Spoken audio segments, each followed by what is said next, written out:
The Death God's Daily Troubles by MagicalDucky. Chapter 22. A Guilty Resolve, a Sword, and a Sin. Outskirts of Solaria, Sylvia Forest, Rest Area, Halbert's Point of View. I tightly gripped the handle of my greatsword as every muscle in my body tensed in preparation. Mana pumped through my body as my kinetic vision sharpened, and I watched Xian ready to react the moment he moved.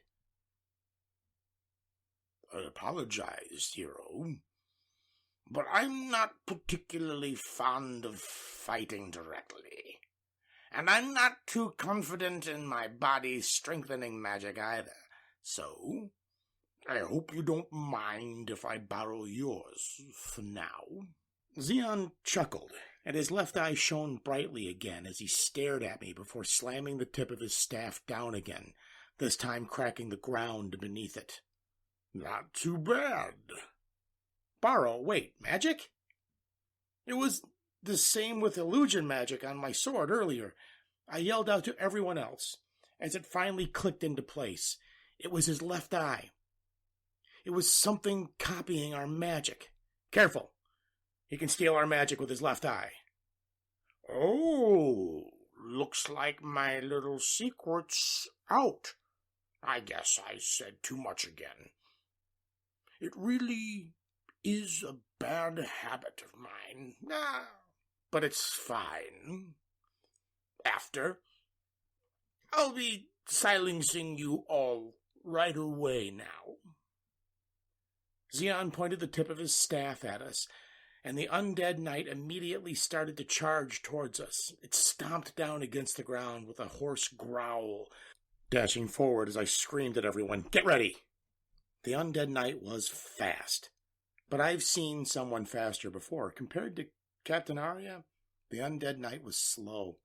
The undead knight's sword flew towards me horizontally from my right side, and I channeled my mana into my own sword. The tip of my blade stabbed into the ground while I simultaneously activated reinforcement to prepare for impact. Our only choice is to eliminate it in one go before Xian could do anything. I blocked its swing first. Then Rangus and Zane attacked it afterward, while Rena and Sophie get into a safe distance to finish it off. It was the best plan I could think of considering the circumstances, but unfortunately, there was a fatal miscalculation that I failed to take into account. I heard about the undead from the high priestesses before, which was why I immediately recognized that the knight was low-level undead. They were usually some shambling corpses, barely able to even walk, while the higher-level ones often had something enhanced, strength and speed compared to a normal person. However, this particular undead knight was far stronger than any undead I had ever heard about.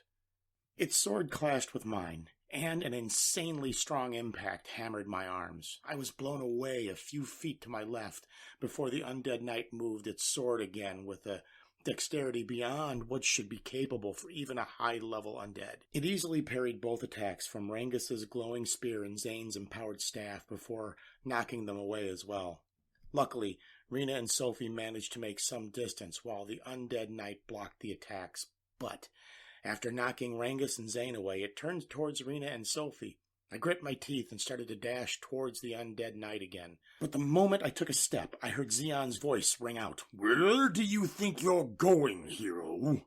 The black crystal on his staff started to glow, and instantly a third circle darkness spell appeared underneath me. 3 black magic circles stacked up on top of each other, slowly rotating, as I immediately slammed my leg against the ground and rolled to my right before the darkness element mana surged out of the magic circle to form spikes that shot upwards and pierced the air where I was a moment ago. Damn, the undead knight. The first thing I did after getting back up was glance over at everyone else. The undead knight swung its sword at Rena and Sophie, but as it started its swing, Zane managed to chantlessly cast the first circle earth spell below the knight's leg. The dirt beneath the small brown circle disappeared, shifting the knight's stance and swing while two large magic circles appeared in front of Rena and Sophie. Raging the wind filled the gaps of the green magic circle, forming a circular barrier which the undead knight's sword smashed against. The wind scratched at the metal sword, and sparks flew off from where the blade made contact, as Rena's magic barely blocked the swing. Rangus got up and attacked the knight again from his side, and Sophie shot at it with her gun, but the undead knight just turned to its left and held its sword up against it to block Rangus's glowing spear. Rangus's spear was deflected slightly and shot to the left of the undead knight's helmet as it scraped against the undead knight's sword. Bits of ice formed as Rangus's spear technique froze the edge of the sword, and immediately afterwards a small explosion of light elemental magic hit the undead knight from its right side. Suddenly, it let out an agonizing roar of pain, and it almost stopped moving for a moment. Rangus took another step forward and swept the end of his spear at the undead knight's chest, encasing a part of its armor in the ice before Zane struck it with a second circle wind spell, pushing the undead knight back a few steps. Fight! Its weakness is light magic. Sophie yelled out to everyone else right after she figured out that light magic could stun the undead knight temporarily. But unfortunately, I was forced to shift my attention away from them as Xion's voice drowned out the sound of the wind and the clanging metal in the background. Oh, how rude, hero! You shouldn't ignore others while they're speaking to you. It seemed like Xion wasn't going to let me go help everyone else so easily. I turned to him as he walked a little closer to me as I tightened my grip on my greatsword. Now, that's more like it. So he was coming after me, huh? That's fine, though. I'll keep him busy while everyone else runs. Xion came to a stop about a dozen feet away from me, his black coat ruffled in the breeze as we stared at each other for a moment before suddenly Xion pointed the tip of his staff at me, and instantly he cast a 7-second circle darkness spell. I felt mana gather in the air to form a rotating black magic circle behind him. And arrows made of darkness element mana emerged from the circle before shooting towards me, covered in a hazy white glow. My sword swung in an arc in front of me, shattering 3 of the 7 arrows while I dodged the rest by jumping to the left. I need to close the distance between us. After landing, I pivoted on my left leg, shifting my body to face Zane and charging forward with a yell, but before I even made it halfway, another third circle darkness spell appeared in front of me. Crap! A hazy white light once again covered my blade as I channeled mana into it, activating reinforcement to my shield myself by holding my flat of my sword against the magic circle. Spikes made of mana stabbed towards me, slamming against my sword as another strong impact knocked me back a few feet. There wasn't even a moment of respite as 7 more magic arrows shot at me immediately afterwards. Then, Xion's crazed laughter echoed out before he started chanting in order to cast a higher-level spell. 3 swift slashes with my sword barely intercepted the new volley of arrows, and as my last swing finished, Xion was almost about to finish his short chant. However, right before he finished, the tip of a metal staff swung towards him from his left. Shadow behind the blackest pitch, reveal thyself and... Xion's chant was interrupted by Zane's yell as he thrust his staff towards Xion's head, and the clang of metal sounded out as their staves made contact. Xion managed to block the swing from Zane's staff with his own, but it seemed like Zane didn't just charge in without a plan, because right behind him there were 4 green magic circles lined up in a rotating unison. Zane's body was blocking the 4th circle wind spell from Xion's field of vision, so he couldn't copy it. Xion still had my body strengthening magic active, so he shoved Zane away easily after blocking his attack. But right as he was shoved out of the way, Zane's activated the same earth spell he did before, caving in the ground beneath Xion's right leg and breaking his balance. And that moment, Zane was out of the line of fire. Rena finished her chant and activated her wind spell. Gale Lance, activate. The 4 magic circles spun rapidly as the surrounding air converged to create a lance made of razor-sharp wind blades. It hurtled toward Xeon, but somehow he was able to react in time as his left eye shone with a green light again while he held his staff up to cast another spell.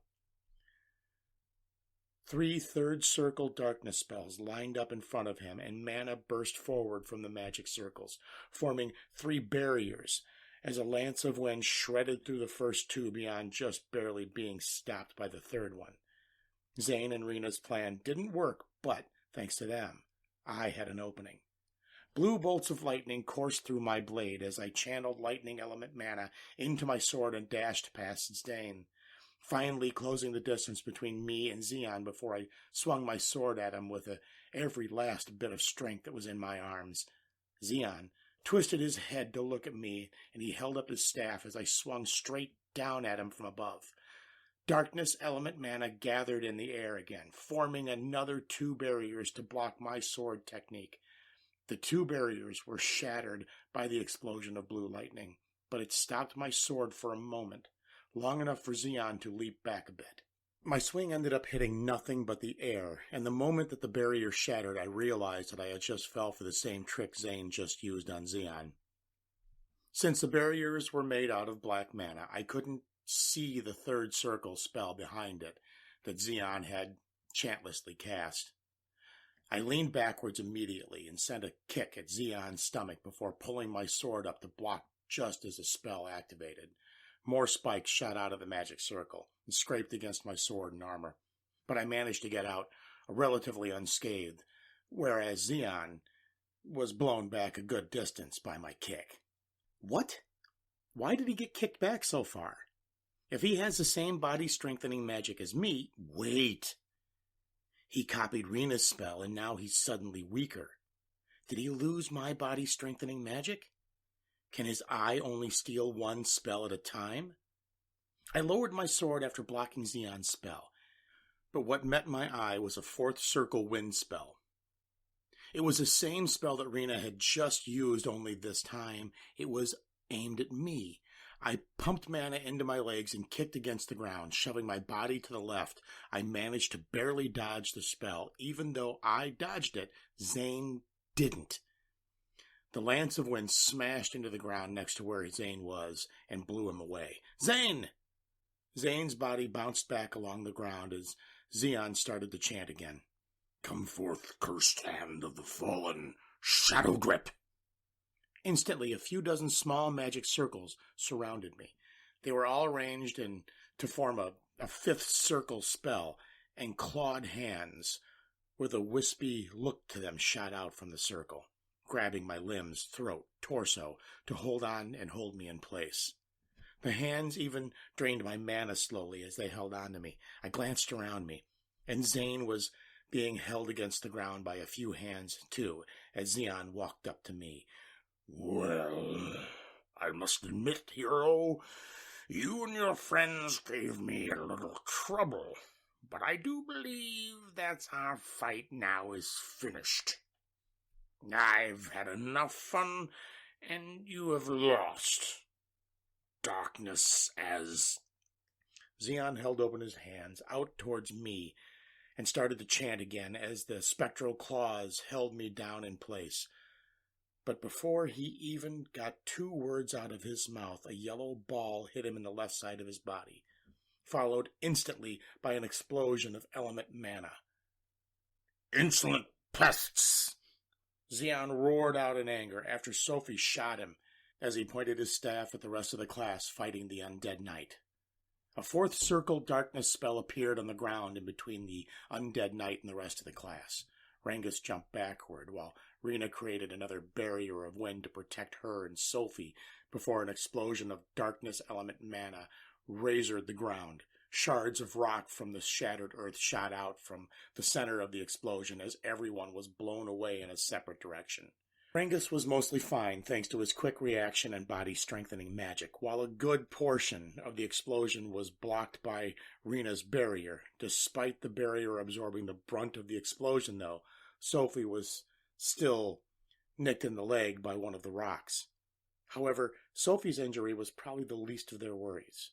The only reason they could even fight with the undead knight in the first place was because Rena and Sophie had been keeping it stunned with light magic, while Rengus kept attacking it to force it to continuously block. But the entire plan crumbled with just one spell from Xeon. The constant assault from the three of them had stopped, and the undead knight was now free to move. It let out a bestial roar and charged toward Sophie as Rengus sprinted forward desperately to try and intercept it. But it was already too late. Rengus wasn't going to make it in time. It was like time slowed down, and I helplessly watched the nightmare unfold before my eyes. Sophie was going to die.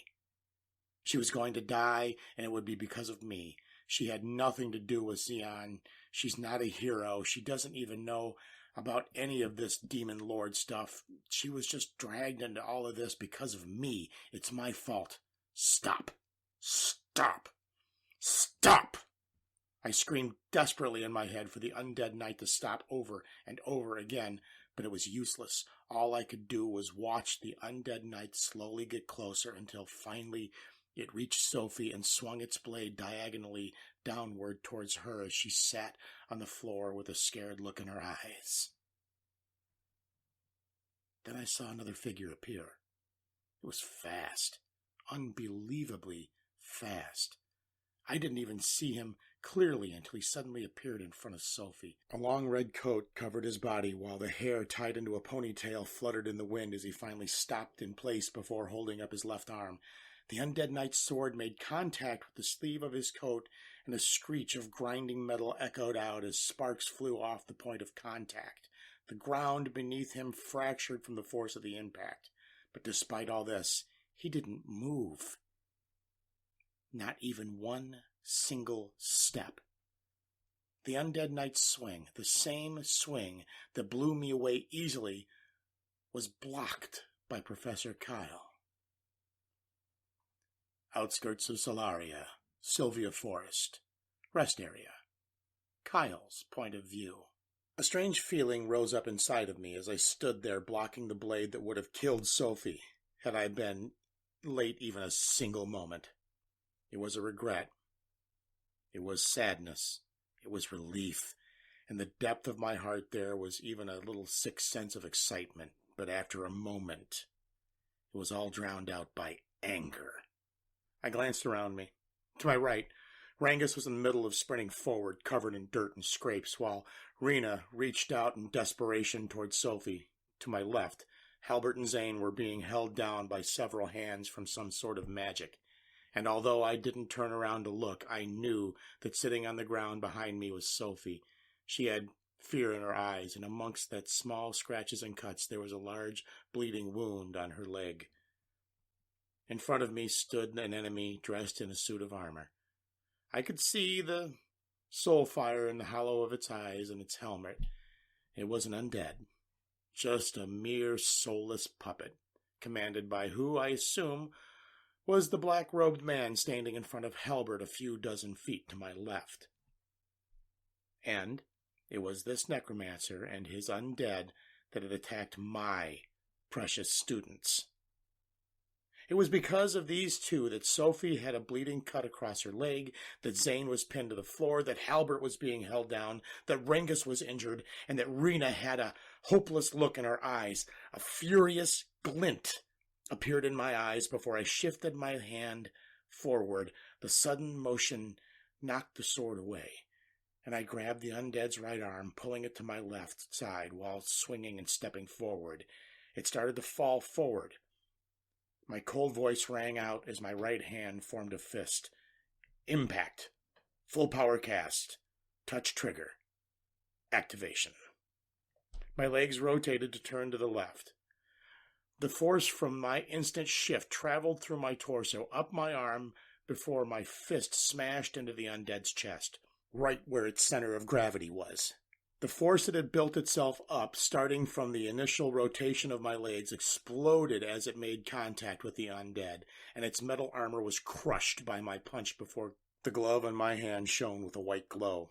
The alchemy circle activated, and the insane amount of force rushed out of my fist, The undead was blown away straight towards the necromancer before a crazed wind burst out from where I had hit it. The necromancer barely managed to react in time and dodged as the undead shot into the forest behind him, smashing through about 4 or 5 trees before coming to an unmoving stop. Then I reached into my holster and pulled out a throwing knife before my left hand shifted, and a knife shot towards the necromancer. Thunderbolt Spear. Full power cast. Activate. The alchemy circle on the knife shone with a piercing blue light before a thick bolt of lightning burst out from the knife, forming a vague shape of a spear. But as it flew towards the necromancer, his left eye shone with a green light, and the alchemy circle before Thunderbolt Spear appeared in front of him. It immediately activated an identical spear of blue lightning emerging before shooting towards my throwing knife. The 2 spears of lightning collided in midair, and the resulting explosion of electricity charred the grass around it before my knife fell to the ground below the explosion. Watch out! It can steal your alchemy with its left eye, cried Halbert.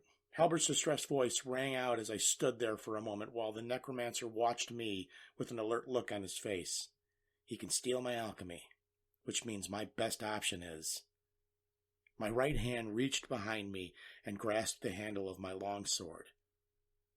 A melancholic feeling bubbled up inside of me, but it was overpowered by my anger, and I thought about the consequences of my actions. Are you too scared to even unsheath your sword to save the people you care about? What are you afraid of? Just move, you goddamn coward. The air entered my lungs as I took a deep breath. Strength entered my hands, and I finally pulled out my longsword and held it towards the necromancer. The sunlight shone off the tip of the blade, giving a silverish gray gleam, and a terrifyingly familiar feeling bubbled up inside of me again, but this time I didn't reject it. I exhaled, and my grip on my handle tightened before I took a stance. My left leg moved forward, half a step, as my right hand held the longsword softly with my side, along with the tip of my blade, and the fingers of my loosely opened left hand pointed in the same direction, towards the necromancer. It was my personal stance, just a lazy variation of my master's stance that I modified slightly to fit my own sword style, but despite my lackluster stance, my swordsmanship was anything but normal. Oh, another one, huh? But I can't exactly call you a pest, can't I? After all, you're not like the rest of them. You're strong. I can't afford to go easy on you. The moment he finished speaking, the necromancer pointed his staff towards me. 3 fourth circle spells appeared in the air before me, made of darkness element mana, shot out towards me. Stop! Professor Kyle, watch out! Worried voices echoed out from behind me. All I could see in the distance was the punch earlier that wasn't to finish off the undead either. It was just a large dent in its armor, but it got back up and roared before charging towards me again. My body was screaming at me. Just take a stance wasn't enough. It wanted me to move. It wanted to swing a sword. It wanted to fight again, and so I let it. It was an almost instantaneous flash of steel. I took my step forward, and my sword swung outwards, striking the tip of the first spear aimed at my chest. A strong impact entered my arm through my sword, and my arm slightly shifted, transmitting the force through my body, nullifying as much as I could using the series of small rotations before driving the rest into the ground with my legs. The ground beneath me cracked slightly, and my sword smashed through the first spear, shattering it into particles of mana as I grabbed the second spear with my left hand. The spearhead grinded against the palm once again. I nullified the moment again before gripping my hand into a fist, crushing the second spear. Then my right arm moved again, and the last spear was shattered by my sword, just like the first one as the necromancer finished casting his next spell. Spectral warrior from the ancient abyss, emerge and indulge thyself once more in battle. Guardian of Dusk, activate. A 7th circle spell materialized on the undead's chest plate. and darkness element mana flooded out from the circle, completely devouring the undead before the mass of mana started molding itself, taking the same form as the undead knight. Wispy black mana radiated off the newly born spectre, and blood-red flames ignited in the visor of the helmet as the blade of mana formed in its hand. The necromancer's left eye shone as he stared at the spectre before another 7-layer magic circle appeared in front of him. A second, identical spectre emerged. The new spectre moved to guard the necromancer as the first one dashed towards me, but the moment it kicked off the ground, I already had arrived in front of it. My legs smashed into the ground in front of the spectre, stopping my momentum as I rotated my torso to shift the momentum from my legs to my sword. My sword thrust forward towards the heart, and the spectre held its blade in front of its chest to block it. But right as the tip of my blade was about to make contact with the spectre's blade, my sword suddenly shifted. My initial thrust instantly transferred into a swing, and then back into a thrust at the tip of my blade, slipped past the spectre's sword and pierced its neck. Then I took another step forward, transitioning into a swing again, and just like that, it was dead. I separated the spectre's head from its body, and it disappeared into black wisps of mana. Strength poured into my legs as I was about to dash forward towards the necromancer. But the moment I turned towards him, I froze. The necromancer held his staff out. The tip was pointed towards Halbert's head, and he turned to me as soon as I stood in place. "Oh, you work fast, don't you? Well, that may be the ace in the hole, but I barely took you a second to kill it, so the second one probably won't give you much trouble either. I do wonder, though, are you faster than my magic?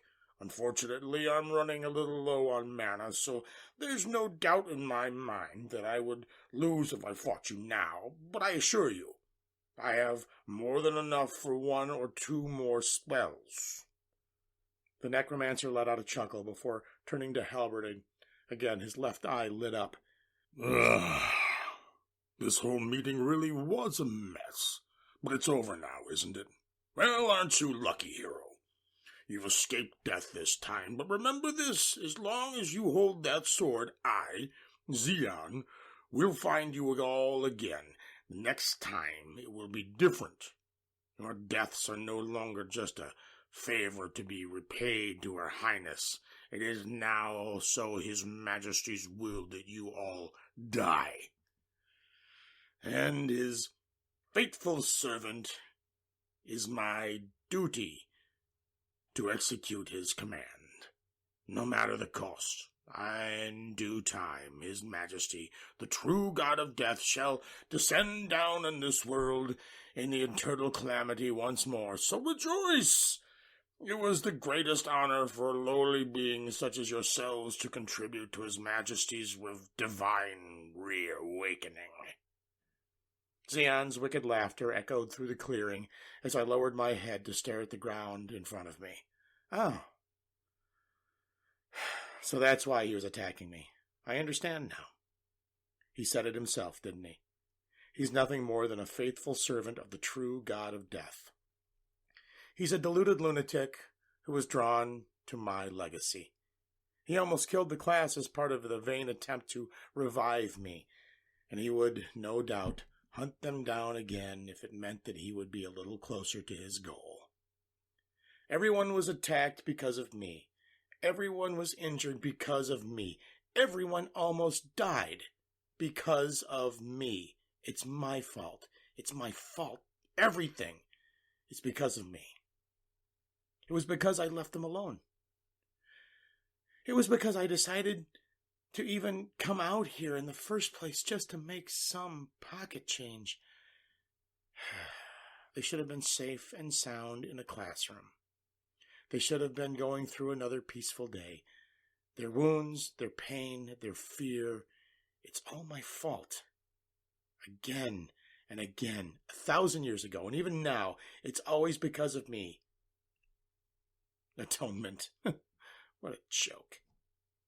I can lie to myself all I want about the atonement, but in the end, I know the truth better than anyone else, didn't I? Only when these accursed hands are stained with blood can they ever hold anything close. It's always been that way. Nothing's changed. I opened my mouth, and broken laughter echoed out to match Xian before he stopped to look at me while I muttered quietly to myself. You know, despite all my talk about atonement, I'm really just selfish, aren't I? But that's fine. If it means that I can see the people I care about smile happily, what are a few more sins? Oh? Is there something I'm missing? Or have you actually started to lose your mind? Xian stared at me with a puzzled look on his face, but I ignored him as I slowly called to the rest of the class with the most gentle voice I could currently muster. I'm sorry, guys, it's all my fault. But don't worry. We'll be back home soon, I promise. So just do me a favor and look away for a moment. Professor Kyle's about to be a little scary. As soon as I finished speaking, I closed my eyes. My fake smile was replaced with a cold expression, and then I released it. The class was still nearby, so I couldn't release the full extent of my bloodlust, but this much was enough. The bloodlust I had been holding back burst outward, and what met Xian's stare was a pair of piercing golden eyes tinged with a hint of frenzied, murderous rage. My bloodlust swirled around me before I contracted it and directed it right onto Xian. Then Xian fell to his knees, clutching his throat, and struggled to breathe. I gripped the handle of my sword and moved forward. In an instant, I was in front of the specter. Sword swings from the top left. The specter's sword swung downwards towards me from the left, but it was too slow. My left hand shot forward, grabbing its helmet while my spell flashed diagonally upwards to the right, and the specter's blade scraped against the shoulder of my coat, while my blade smashed into its side, crushing its armor at the point of impact before ripping straight through and slicing the specter completely in half. Then I let go of his head, and its upper torso fell to the ground, and it dissipated into wispy black mana before I took another step. Xian shakily held his hand out towards Halbert, barely managing to choke out a few words to cast a third circle spell at him as my voice simultaneously rang out, Dark Spike. Radiant Barrier. Full power cast. Activate. A throwing knife stabbed into the ground at an angle in front of Halbert, and a bright yellow light shone from the alchemy circle etched into its blade of the knife as a large shield of light instantly formed in front of him. Pulses of mana continuously rippled through the shield of light as the tips of mana spikes scraped against while Xian's eyes lit up. I arrived in front of Xian, and my sword flipped around in my hand to point down before I held it with both hands and stabbed downwards towards him. He leaned back slightly, raising his head to look at me the same barrier I had just used to block his spell materialized above him. Pulses of mana rippled through the shield as it stopped my blade for a moment before my cold voice rang out again like a death sentence. Excel. Full power cast. Activate. A white light shone from the glove of my left hand as my sword violently burst downward at incredible speeds. The sound of glass shattering reached my ears as my sword pierced the shield just like that. It was over. The blade went straight through Xian's chest, impaling him and pinning him to the floor before I finally restrained my bloodlust again. The clawed hands holding down Halbert and Zane were dissipated, and the silence returned to the forest. Xian weakly reached up to the sky with his hand and quietly whispered as blood poured out of his mouth. Your Majesty. He was calling out to his god. He was calling out to me. You can pray, you can beg, you can cry, but in the end you'll receive no salvation from the gods of this world. If there's one thing I've learned, is that the gods of Ias have no sympathy, and that includes me. So I'll see you on the other side, Xian. After a moment, Xian's hand fell to his side, as the last bits of life in him faded. Outskirts of Solaria. Sylvia Forest. Rest area. Halbert's point of view. The moment Xion's hand fell, a green light shone from his left eye again. What looked like a small green ball of light rose up from Xion's left eye, floating in midair for a moment before green flames burst out, completely devouring it. It burned away into the nothingness, and it was once again silent. The only evidence that there was even a fight there were holes around the clearing in Zane's body. Peace returned to the forest, and Zane walked up to my side. He's dead. Yeah. It was all over. I finally lowered my sword as I felt the sense of relief flood my system before turning to Professor Kyle, but he just silently stood there until Zane called out to him, "Kai!" But before Zane could even finish a word, an arm wrapped around me and I was pulled into a hug along with Zane and Professor Kyle as he whispered to us, "Thank God you're still alive." The arm hugging me was soft, and it felt like any slight movement from me would let me easily break away. However, I couldn't help but look over Professor Kyle's shoulder at Xion's corpse. In front of me was the reminder of just what the same arm currently hugging me was capable of. And a chill ran down my spine as I thought about the insane bloodlust I felt from Professor Kai just a few moments ago. It was like light and day. It felt like I could barely breathe before, but now Professor Kyle had a worried look on his face. But other than that, he was back to normal. And after a moment, he let go of me and Zane before running over to the rest of the class. We silently walked behind him as I stared at the open hand. If Professor Kai hadn't returned in time, if he wasn't strong enough to save Sophie, if he wasn't strong enough to kill Xion, everyone would have died. If I was stronger, this wouldn't even have happened. If I was stronger, no one else would have to be hurt. My right hand slowly closed into a fist, and I grit my teeth and swallowed my anger at my own weakness. Goddess of Chaos's divine domain, throne room, Goddess of Chaos's point of view. In front of me was a small green ball of light, glowing softly as I held it between my fingers. It was something that shouldn't exist, according to the laws of this world. It was my second greatest creation, an artificial divine spark, a hierarchical imitation of the world's will gift, the sin of envy, one in a set of 7 sin sparks that I had created to raise the new demon lord. And the fact that it had returned to me meant that the chosen possessor of that sin of envy, Xion, had perished. But I couldn't care less about his death right now. Xion was a traitor. And despite being chosen by me as a potential candidate for the new demon lord, he was loyal to another god. No, I should say he envied another god.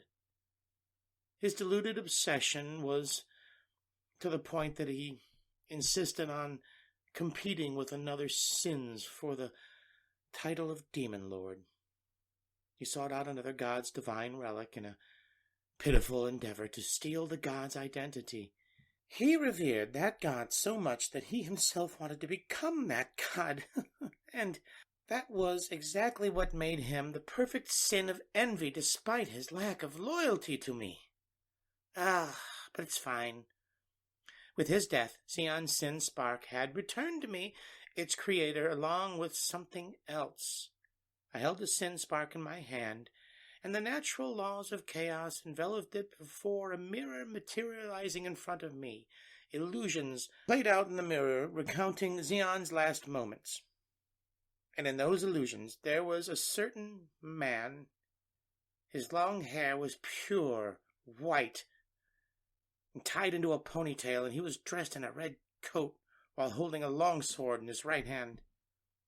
A pair of sharp golden eyes peered at me from inside the illusions like they had seen beyond even the dimensions to the gate to my very soul. and as long-dead feelings reignited in me again. What is love? No, it was more like ecstasy. A twisted smile made its way to my face. I found him. I finally found him again. My greatest creation, the tyrant of eternal calamity. It is such beautiful irony, though, isn't it? The very same god Xeon revered was the one who extinguished him in the end. Now, what will you do? It's all crashing down around you again, isn't it? But don't worry. I'll always be here for you, now and forever, so keep me captivated again this time, my dearest Kai.